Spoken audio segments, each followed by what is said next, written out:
O să-i rog să facă de bună seamă același lucru. Vă ascultăm, domnilor.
Mulțumim frumos, doamnelor și domnilor, trupa de la Garantat 100% la chitară, domnul Răzvan Mirică.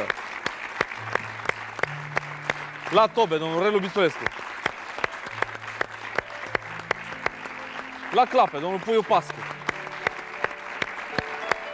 La chitară, bas, liderul acestui grup, compozitorul acestei piese, domnul Virgil Popescu.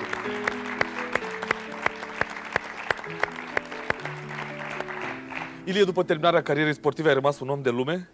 Viața de noapte? Petreceri?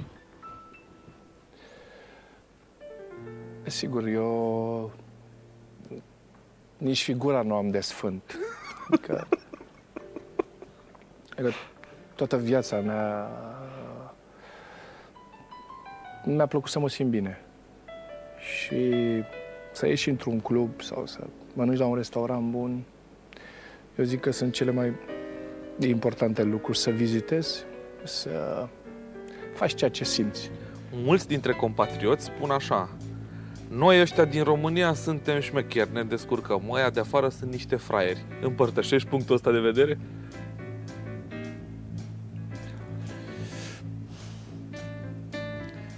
Eu, asta cu noi suntem cei mai deștepți, cei mai inteligenți, cei mai frumoși și cei mai bogați. Nu că mă supără, mă scârbește. Chiar și relația cu o femeie trebuie să te gândești că nu ești cel mai frumos, cel mai inteligent, cel mai deștept și cel mai sexy. Și ești cel mai bogat. Că ăia sunt fraieri și că noi suntem deștepți, deocamdată noi Acum am început și noi să vorbim de milioane când alții... Noi n-aveam după ce să bem apă și ne făcea pielea o cafea, ca să spun așa mai pe... Da? Și noi vorbim de fraiere și nu știu ce. Eu zic că totdeauna trebuie să nu comentezi ceea ce se întâmplă în altă parte, în curtea vecinului, și să te intereseze de persoana ta. Iar asta cu șmecheria, dacă e să traduci șmecheria, înseamnă prostie. Așa că eu consider că nu suntem noi cei mai inteligenți, nici cei mai deștepți. Și că ar fi mai bine să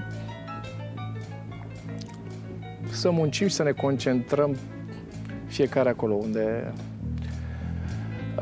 ne pricepem. Ilie, mulțumesc foarte frumos pentru că ai acceptat invitația noastră. Spor la treabă. Felicitări pentru povestea cu Galeria de Artă. Poate o să treci odată să vezi ce s-a întâmplat. Cu foarte acolo. mare plăcere.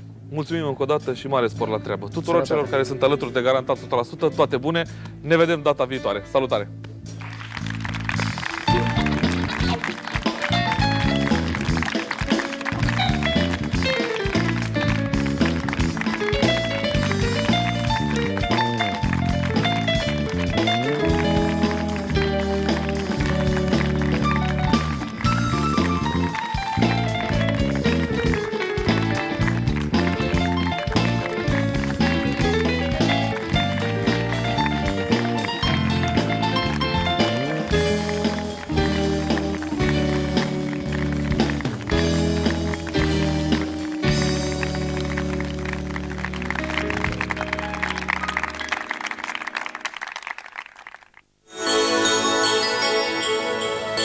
Ce s-a întâmplat. Cu foarte